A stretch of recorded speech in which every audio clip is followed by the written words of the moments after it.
Hello all, this is James Johnson, aka Sulfurblade, and I am here with a recap for Star Trek Discovery Season 2, Episode 2, New Eden, that was directed by Johnathan Franks, aka Commander Riker. And I have to say that unlike the first episode, which was some sort of action movie-esque show that wasn't very Star Trek-like, Season 2, Episode 2 is a huge step in the right direction for Star Trek Discovery. It is literally the first episode ever in Star Trek Discovery that was even remotely Star Trek-like. I would like to point out some of the things in Star Trek Season 2, Episode 2 that gave me some hope for this series. Sickbay. As funny as this might be, it seems sickbay actually has adequate lighting. And unlike the majority of the show that is dark and poorly illuminated, sickbay seems to be properly illuminated. And we got to see sickbay.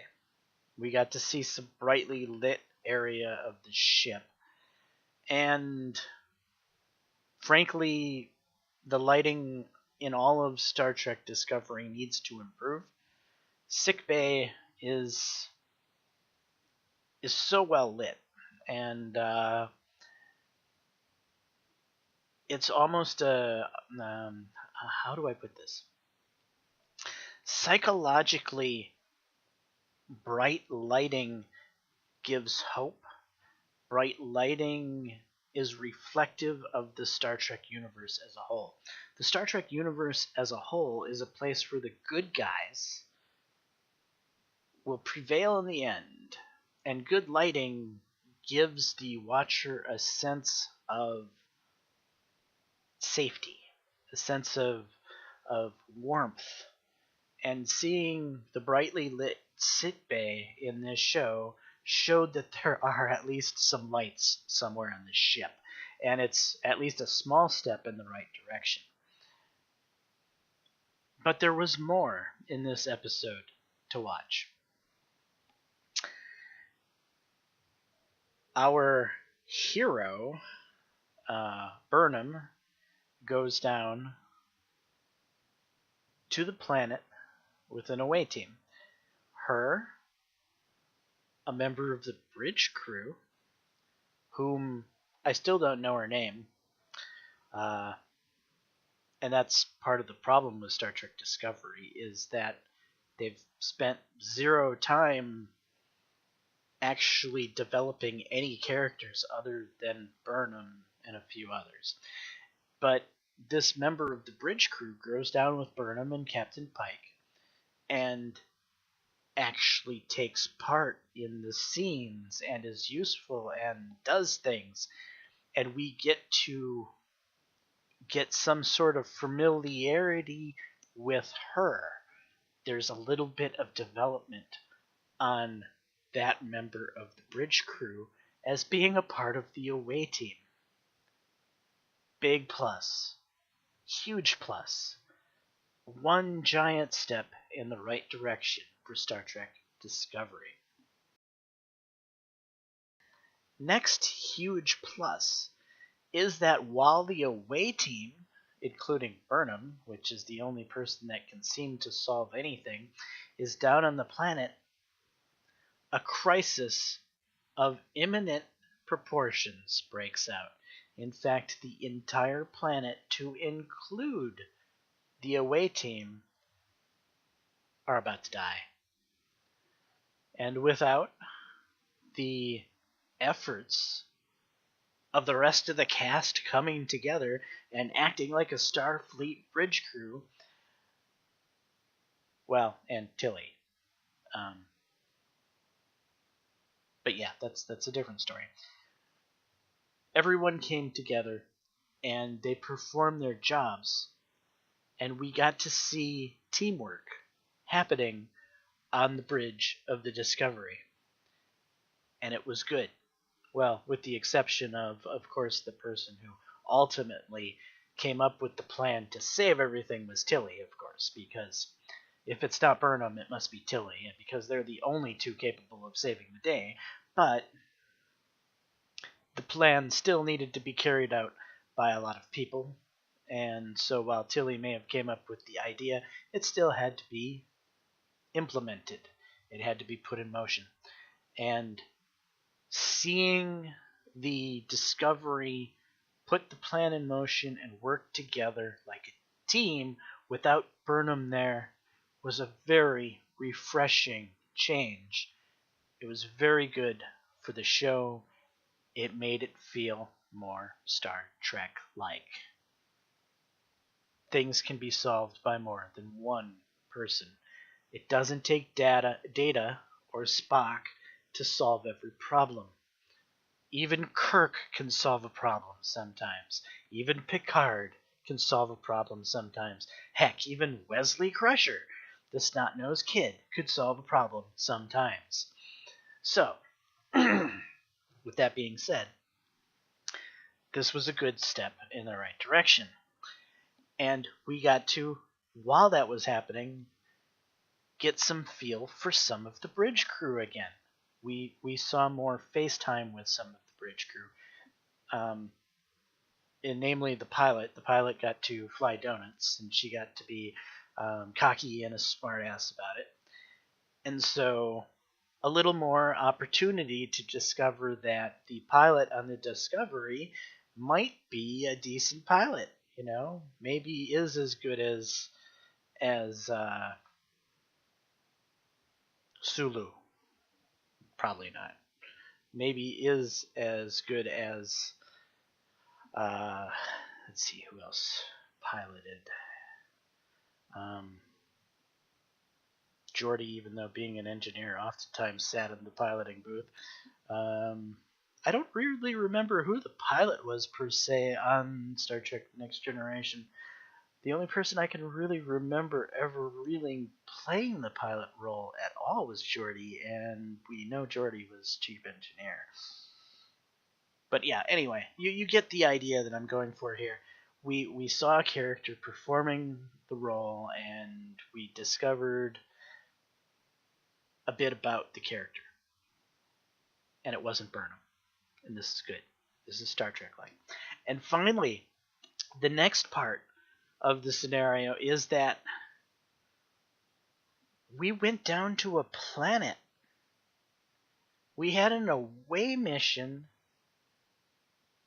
where we interacted with people that weren't Klingons, other human beings actually, and we attempted to not break the Prime Directive. We solved an away mission in this episode of Star Trek Discovery.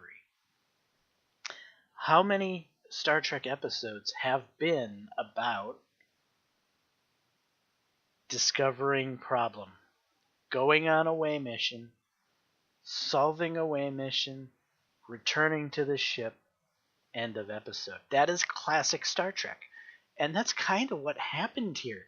We had a little bit of classic Star Trek actually happen for the very first time in Star Trek Discovery history.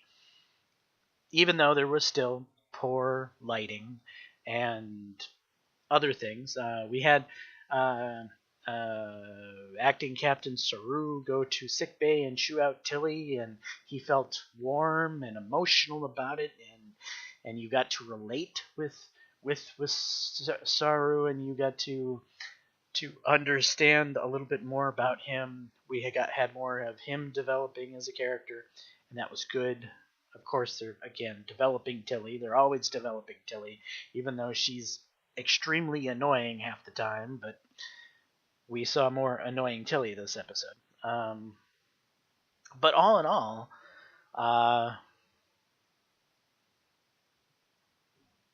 this was uh, it was watchable. It was actually a good episode of Star Trek Discovery. If they continue to make episodes like this one, I might actually be able to continue going forward watching this series and actually maybe start develop I don't know, a like for it. It might lure me out of the fact that I actually watched this show to critique it and hate it because it's so horrible. But this episode is a shining light compared to so many episodes before it that were horrible Star Trek. And now all of a sudden we have an episode of Star Trek Discovery that was palatable and watchable. And is that because of Johnathan Franks? And if so, Johnathan Franks needs to just direct all the rest of the episodes of Star Trek Discovery from now on, because it seems he's the only one capable of knowing how Star Trek episodes should be directed and performed. Um, don't let the other producer who's ever, or the other director who's been directing all the other episodes back in the saddle. We want more Johnathan Franks episodes because this was a good one. How was it compared to other Star Trek shows? Well, meh. This episode is maybe a 7 out of 10. It's a watchable episode of Star Trek. Unlike most episodes of Star Trek Discovery that don't even break 5, they're usually like the worst episodes of Star Trek ever. This one is at least, above average. For Star Trek Discovery, it's probably the best episode I've ever seen. In the whole Star Trek universe, it's just average. But I'll take average these days on the level of the entire Star Trek universe any day when it comes to watching this show. So, yeah, guys, season 2, episode 2 is pleasantly watchable, and if they continue to go forward in the manner that they're going forward, maybe this show can become worth watching. Season 2, episode 1 was just more season 1. Season 2, episode 2 is actually them moving the show in the right direction. I don't know what to say, guys. Maybe they have learned something. Maybe they aren't completely lying about moving the show in the right direction. But we'll see. At least season 2, episode 2 passes my concept of what a Star Trek episode should be. Season 2, episode 1 didn't. It was a failure. Episode 2, pretty good. Episode 3, haven't seen it yet. Looking forward to seeing it to see if this trend continues, if we're going to continue to go in the right direction. But this could be a one-off because it was Johnathan Franks that directed it, and because Johnathan Franks knows how Star Trek is supposed to be, this episode may have turned out the way it did because it was Johnathan Franks. But until we see the following episodes 3 and 4 to see if this pattern continues, we won't truly know. But for right now, I'm actually pleasantly surprised with season 2, episode 2. And yeah, it's got me eating my words a little bit about Star Trek Discovery. Anyway, that's what I wanted to share with everyone. And if you like this episode, please, or if you like this video, please leave a like, subscribe, any of that. Fill in the commentary, talk about what you think of Star Trek Discovery. Talk about how you feel about this episode, if you agree that it's maybe the first episode that's gone in the right direction in the whole works, or maybe you just like the way Star Trek Discovery was in season 1 and you want to point that out and say that, hey, I like Star Trek Discovery. I don't know what your problem is, but, leave those messages and we can have a conversation. Anyway, have a great day and peace.